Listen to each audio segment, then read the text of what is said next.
ପ୍ରାଚୀନ କାଳେ ଗୋଟିଏ ନଗରୀରେ ବୁଢ଼ୀଟେ ରହୁଥିଲା। ସେ ପ୍ରତି ରବିବାର ଦିନ ଜଲ୍ଦି ଉଠି ସ୍ନାନ ସାରି ଘର ଅଗଣାକୁ ଗୋବର ଲିପି ସ୍ୱଚ୍ଛ କରେ।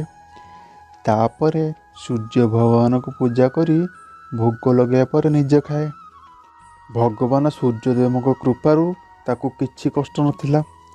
ଧୀରେ ଧୀରେ ତା ଘର ଧନ ଧାନ୍ୟରେ ପୂର୍ଣ୍ଣ ହେବାରେ ଲାଗିଲା। ତା ପଡ଼ୋଶୀ ତାକୁ ଦେଖି ଜଳିବାରେ ଲାଗିଲେ। ବୁଢ଼ୀ ପାଖରେ ଗାଈ ନଥିଲା। ସେ ସକାଳେ ଘର ଲିପିବା ପାଇଁ ପଡ଼ୋଶୀ ଘରୁ ଗୋବର ଆଣେ। ହେଲେ ପଡ଼ୋଶୀ ଈର୍ଷାରେ ତା ଗାଈକୁ ଘର ଭିତରେ ବାନ୍ଧିଲା। ଯେଉଁ କାରଣରେ ତାକୁ ଆଉ ଗୋବର ମିଳିଲାନି। ନା ଘର ଲିପି ପାଇଲା, ନା ସୂର୍ଯ୍ୟଦେବଙ୍କୁ ପୂଜା କରିପାରିଲା, ନା ଭୋଗ ଲଗାଇଲା, ନା ନିଜେ ଖାଇଲା। ସୂର୍ଯ୍ୟ ଅସ୍ତ ହେଲେ ସେ ଉପବାସ କରି ତା ବ୍ରତ କଲା। ରାତିରେ ଶୋଇବା ବେଳେ ସୂର୍ଯ୍ୟଦେବ ତା ସ୍ୱପ୍ନକୁ ଆସିଲେ ଓ ପଚାରିଲେ ଭୋଗ ନ ଲଗାଇବାର କାରଣ କ'ଣ? ବୁଢ଼ୀ ସବୁ କଥା କହିଲା। ସୂର୍ଯ୍ୟଦେବ କହିଲେ, ମୁଁ ଆପଣଙ୍କ ଉପରେ ପ୍ରସନ୍ନ ଅଛି।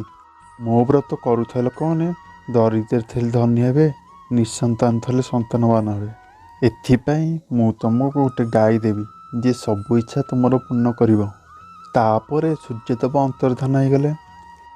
ସକାଳ ହେବା ପରେ ବୁଢ଼ୀ ଆସି ଘର ବାହାରେ ଦେଖେ ତ ଗୋଟେ ଗାଈ ବନ୍ଧା ହେଇଛି। ସେ ଦେଖି ଆଶ୍ଚର୍ଯ୍ୟ ହେଇଗଲା। ପଡ଼ୋଶୀ ବୁଢ଼ୀ ଅଗଣାରେ ଗୋଟିଏ ସୁନ୍ଦର ଗାଈ ଦେଖି ବୁଢ଼ୀ ଉପରେ ଅଧିକା ଈର୍ଷା କଲା। ଯେତେବେଳେ ଗାଈ ସୁନାର ଗୋବର ଦେଲା, ପଡ଼ୋଶୀ ସେ ଗୋବର ଦେଖି ତା ହୋସ ରହିଲାନି।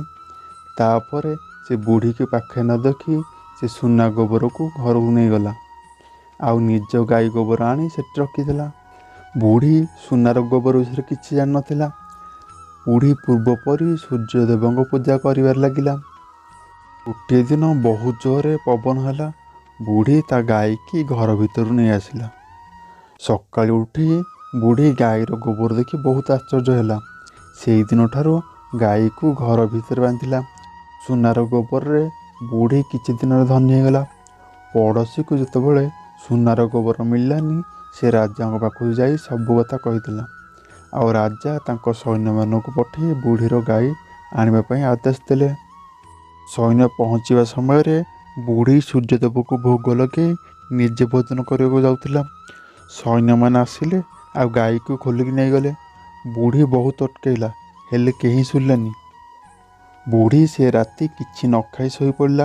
ଆଉ ସୂର୍ଯ୍ୟଦେବଙ୍କୁ ପ୍ରାର୍ଥନା କଲା ଗାଈ ଫେରାଇ ଆଣିବା ପାଇଁ। ରାଜା ସୈନ୍ୟମାନଙ୍କୁ କହିଲେ, ସୁନା ଗୋବର ଦିଆ ଗାଈକୁ ମୋର କକ୍ଷରେ ବାନ୍ଧି ଦିଅ। ସକାଳୁ ଯେତେବେଳେ ରାଜା ଉଠିଲା, ନିଜ କକ୍ଷ ଗୋବର ଗନ୍ଧରେ ଗନ୍ଧଉଥିବାର ଦେଖିଲା। ସେ ବହୁତ ରାଗିଗଲା। ଆଉ ସୈନ୍ୟମାନଙ୍କୁ କହିଲା, ଜଲ୍ଦି ଆକୁ ସଫା କର। ସୈନ୍ୟମାନେ ଯେତେ ସଫା କଲେ, ସିଏ ସଫା ହେବା ବଦଳରେ ଅଧିକା ବଢ଼ି ଚାଲିଲା। ଏସବୁ ଦେଖି ରାଜା ବହୁତ ରାଗିଗଲେ। ଆଉ ପଡ଼ୋଶୀକୁ ରାଜଦ୍ୱାରକୁ ଡକାଇଲେ ଆଉ ତାକୁ ଦଣ୍ଡ ଦେଲେ। ତାପରେ ବୁଢ଼ୀକୁ ରାଜଦ୍ୱାରକୁ ଡକାଇ କ୍ଷମା ମାଗି ତାକୁ ସମ୍ମାନ ସହ ଗାଈ ଫେରାଇଲେ। ସଙ୍ଗେ ସଙ୍ଗେ ଗୋବର ସବୁ ସଫା ହେଇଗଲା। ବୁଢ଼ୀ ରାଜାଙ୍କୁ ରବିବାର ବ୍ରତ ବିଷୟରେ କହିଲା। ତାଙ୍କୁ ମିଳିଥିବା ଗାଈ ବିଷୟରେ କହିଲା। ରାଜା ଘୋଷଣା କଲେ, ଆଜିଠୁ ସବୁ ସ୍ତ୍ରୀ ପୁରୁଷ ପ୍ରତି ରବିବାର ଦିନ ସୂର୍ଯ୍ୟଦେବଙ୍କ ବ୍ରତ କରିବେ। ରବିବାର ବ୍ରତ କଲେ ସବୁ ଲୋକଙ୍କ ଜୀବନ ଧନ ଧାନ୍ୟରେ ଭରିଯିବ। ସବୁଆଡ଼େ ଖୁସିର ଲହର ଖେଳିବ। ଆଉ ଶାରୀରିକ କଷ୍ଟ ହେବ ନାହିଁ। ବିଧି ବିଧାନରେ ସୂର୍ଯ୍ୟଦେବଙ୍କୁ ପୂଜା କଲେ ମାନ ସମ୍ମାନ ବଢ଼େ, ଶତ୍ରୁ ନାଶ ହୁଏ, ମନୁଷ୍ୟମାନଙ୍କର ସବୁ ମନସ୍କାମନା ପୂର୍ଣ୍ଣ ହୁଏ। ଏହା ବ୍ୟତୀତ ଆଖିର କଷ୍ଟ, ଦେହର ରୋଗ ଭଲ ହୁଏ। ହେ ଦର୍ଶକ ବନ୍ଧୁ, ସୂର୍ଯ୍ୟଦେବ ଆପଣଙ୍କ ଜୀବନ ସବୁ କଷ୍ଟ ଦୂର କରିବେ, ଏହା ମୋର ପ୍ରାର୍ଥନା।